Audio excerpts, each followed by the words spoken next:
You ever wonder how much meaning can be packed into just a single sentence? Well, today we're putting that to the test. We're going to take one powerful statement from a source called The Foundation of Female Allegiance and just completely deconstruct the philosophy behind it. It's a fascinating little exercise in logic, so let's get into it. All right, here it is. The sentence in question: women don't follow words, they follow strength. It's a pretty bold, absolute statement, right? It proposes a really clear framework for loyalty. So, what exactly is the logic holding it all together? Let's break this thing down. So, this premise is definitely provocative. And to really get our heads around it, we should probably treat it like a thesis statement. It's got two really distinct, kind of opposing ideas that we need to look at one by one. At its heart, this sentence is setting up a showdown. It's words versus strength. On one side, you have words, which the premise just dismisses as being ineffective. And on the other side, you have strength, which it presents as the real motivator. So let's start with the first part of that equation, the case against words. Okay, let's focus in on that first half. Women don't follow words. To really dig into this, we have to figure out what words even represents in this context. I mean, does this mean simple, everyday conversation? Or is words just a stand-in for something much bigger? By pitting words directly against strength, the sentence itself kind of suggests we're not talking about just idle chat here. So if words isn't just conversation, what is it? Well, within this framework, words seem to represent everything that's intangible. Think about it. Promises, compliments, big declarations. These are all just claims, right? They're assertions without any physical proof, and the implication here is that they might just be used to cover for a lack of real action. Okay, so if words are being presented as unreliable, the sentence offers a very clear alternative. Let's pivot to the second half. They follow strength.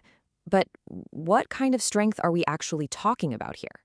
The context here really suggests this isn't about physical power. It's not about being the strongest person in the room. Instead, strength seems to be a quality of character. It's the demonstrated capacity for consistent, decisive action, especially when things get tough. It's a trait that has to be proven over time. And here's the crucial point. This kind of strength is built on things you can actually see. It's consistent behavior that makes a promise real. It's decisiveness when you're facing a challenge.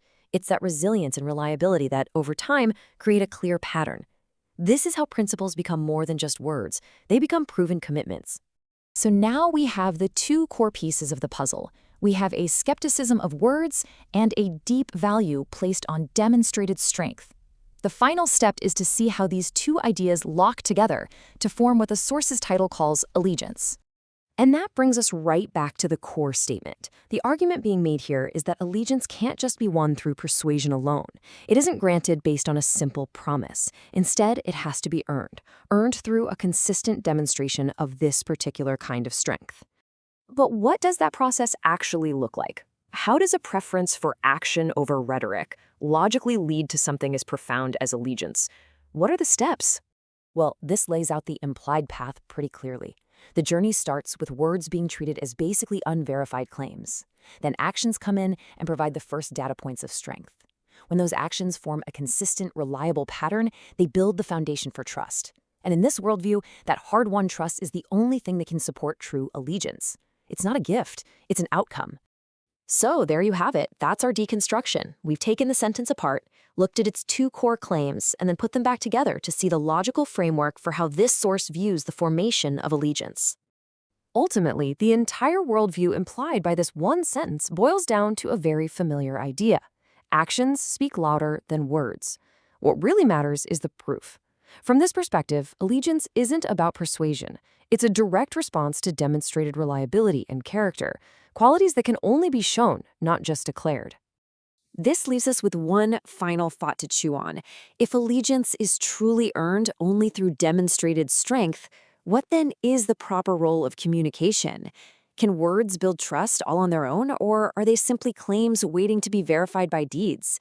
It's a pretty fundamental question about the very nature of human connection. Thanks for joining me for this explainer.